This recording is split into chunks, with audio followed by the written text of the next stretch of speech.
Netanyahu को भी सोचना चाहिए कि भाई ट्रंप को ब्राइब कर दे। ट्रंप तो आजकल चारों तरफ से ब्राइब ले रहा है, जो मुझको ब्राइब करेगा मैं उसका काम माल करूंगा। माल माल चाहिए। मैंने तो आपको लास्ट टाइम हमारी यही बात हो रही थी ना कि अगर आज खमेनी 2 ट्रिलियन टेबल पे रख दे तो उससे सज्जन व्यक्ति दुनिया में कोई नहीं होगा।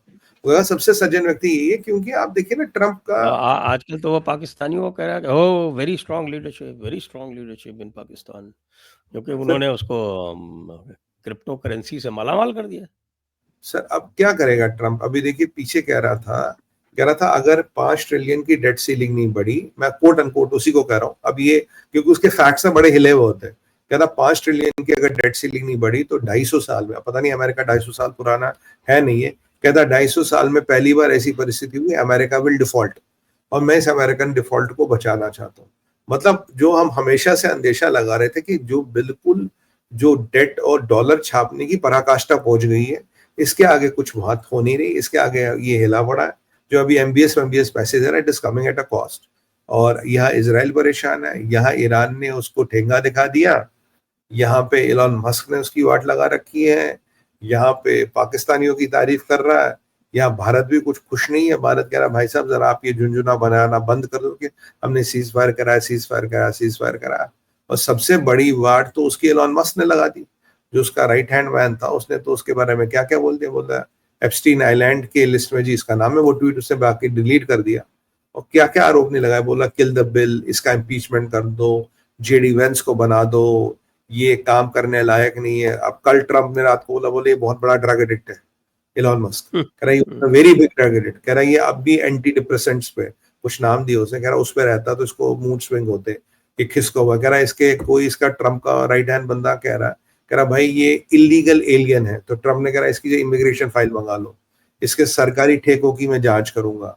तो और यहां तक बात पहुंची थी कि क्या अगर इलॉन मस्क को डिपोर्ट कराया जाएगा तो रशियन बीच में कूदे, कह रहा कोई बात नहीं बेटा, अगर तुम्हें रिपोर्ट कराएंगे हम तुम्हें पॉलिटिकल असाइलम देने को तैयार है, रशिया का दिल बहुत है, एडवर्ड स्नोडन को भी हमने असाइलम दिया, आ जाओ हम तुम्हें असाइलम देते। तो सोचिए रशिया पॉलिटिकल असाइलम देने तक की बातें पहुंच गई। तो मतलब अब यहाँ पे ये जो अब ट्रम्प ने बोल दिया जो भाई मैं ईवीज है मैं इन पे सब्सिडी हटा रहा हूँ, इसलिए एलॉन पागल हो गया।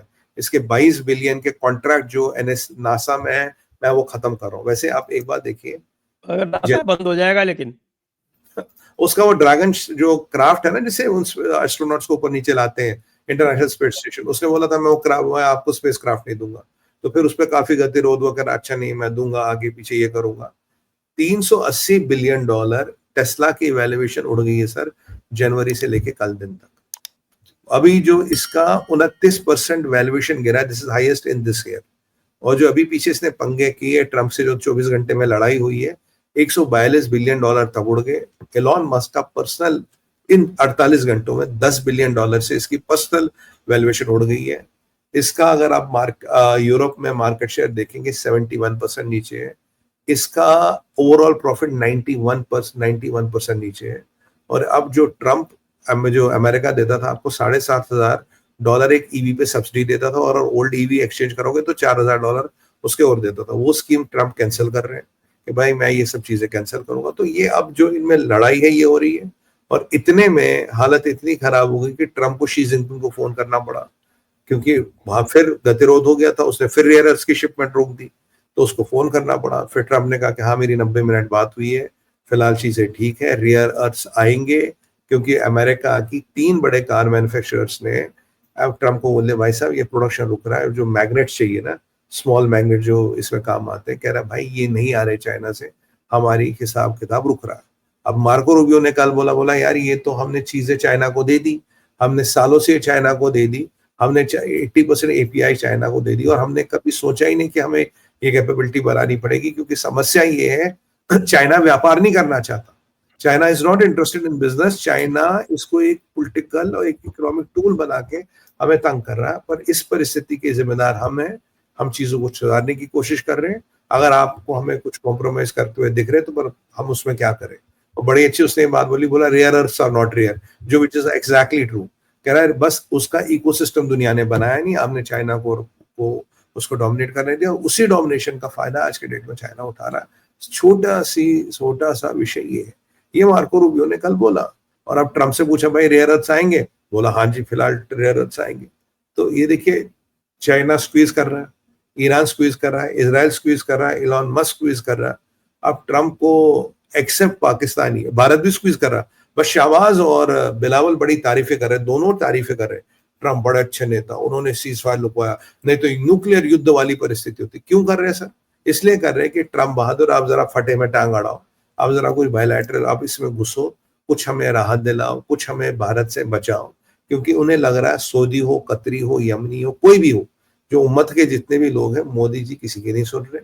रशिया बोलेगा नहीं, इजराइल बोलेगा नहीं, अब बचा चाइना की औकात ही नहीं, खैर तो बचा अब एक ट्रम्प बहादुर जो थोड़ा बहुत अपना कुछ इधर उधर के कुछ स्टंट मार के कुछ मोदी जी के कान तक बात पहुंचा सकता। तो पर मुझे लगता है कि जो इंडिया का रेस्पॉन्स रहा पीछे ट्रम्प के क्लेम को, जो उसने कहा जी मैंने मीडिएशन कराया, मुझे लगता है सर उसको देखते हुए ट्रम्प नहीं बोलेगा, क्योंकि ट्रम्प को लगा जितनी बोलूंगा फजीयत और होगी, ये बड़े आजकल एग्रेसिव हो गए, ये प्रस्वारता करेंगे और सारी पोल पट्टी खोलेंगे, डेट टाइम और किसने कब फोन किया वो तक कहानी निकलेगी। तो ट्रम्प कह रहा भैया मैं तुम्हारे लफड़े में पढ़ने में इंटरेस्टेड नहीं हूँ।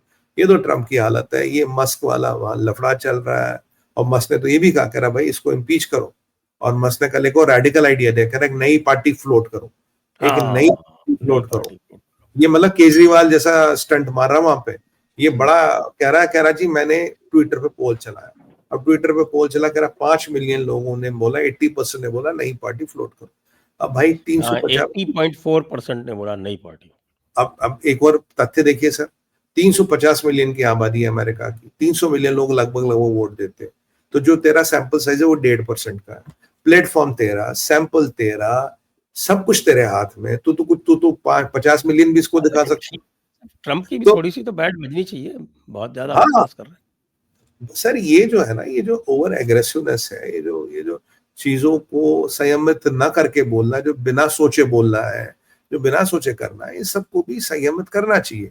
पर अगर आप देखें, अगर जो अभी अमेरिका की पॉलिटिक्स में केजरीवाल मूवमेंट वाला एलॉन मस्क प्रयास कर रहा है, और हाँ कल अच्छा हुआ जेडी वेंस को वो चढ़ा रहा था कि JD Vance should take over. कल उसने बोला बड़ा अच्छा, जेडी वेंस ने रात को कहा था भाई देखो मैं डायरेक्ट बात करता हूँ कि आपको प्रेसिडेंट के लिए रेस्पेक्ट इसलिए होना चाहिए कि प्रेसिडेंट के पद पे कौन बैठा, फर्स्ट पॉइंट।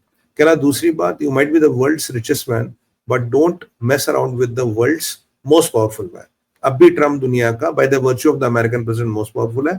आप उससे पंगा न ले, आप रिचेस्ट हो in this blood fluid, you are only going to lose. आपका नुकसान होगा, जो नुकसान अब हो रहा है उसका नुकसान हो रहा है, तो बड़ा भाई आपका नुकसान होगा, आप ये काम ना करें।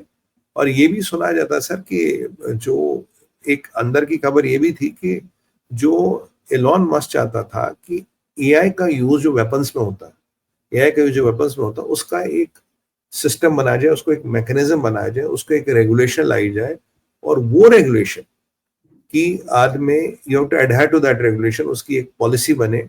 और अगर आपको फिर ये यूज करना तो आपको उसकी लाइसेंस लेनी पड़े नवे अमेरिकन से। तो ये व्यवसाय में एलॉन मस्क घुसना चाहता था, और ये मना कर दिया, क्योंकि दुनिया भर पे आप वही वाली बात है, दुनिया भर पे आप रूल लगा दोगे, रेगुलेशन लगा दोगे, चाइना कोई रूल थोड़ी ना मानता है। तो अगर ये रूल लगते तो ये बहुत बड़ा मिलिट्री एडवांटेज चाइना को होता है। तो ये भी माना जाता है कि इसको लेके बड़ा गतिरोध हुआ था, और इसको लेके फिर फाइनल ब्रेकअप हुआ, बोला भैया ये नहीं होगा। तभी उसने वो जो बिग फैट बिल है अमेरिका का, जो ट्रम्प का बिग फैट बिल नहीं है, big beautiful bill. Big beautiful, मैं फैट ही कहूँ ना, अमेरिका में सब मोटे। बिग ब्यूटीफुल बिल जो है उसका सर इतने फ्रेंच फ्राइज और इतना कोक मोटे तो होंगे, और इतना मुर्गा एक बार में आदमी खाएगा।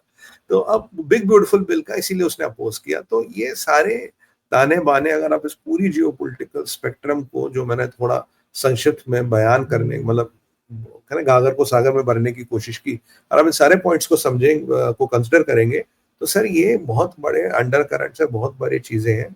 चाइना में भी बहुत सिविल अनरेस्ट है। शी जिनपिंग ने कुछ दिन पहले कहा था China is heading to a civil unrest, क्योंकि देखिए फैक्ट्रियां बंद हुई है, ट्रेड वॉर से चाइना को बड़ा नुकसान हुआ।